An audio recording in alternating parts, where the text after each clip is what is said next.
কবিতাৰ শিৰোনাম কোন কাৰ।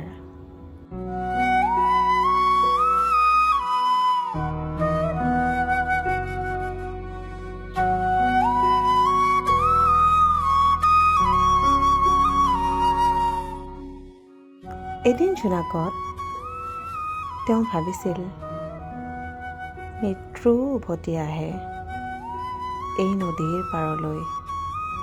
যেতিয়া মাজনিশা উকি মাৰে পূৰ্ণিমাৰ জোনে, ভৰা যৌৱন কাৰ পৰি থাকে। কাৰোবাৰ আশাত অপেক্ষাত যদি তেওঁ বসন্তই শেষ হয়, তাতে মোৰ বাৰু কি দুখ। শেষবাৰ কেতিয়া জীৱনলৈ আহিছিল প্ৰেম, জীৰ্ণ জীৱনলৈ।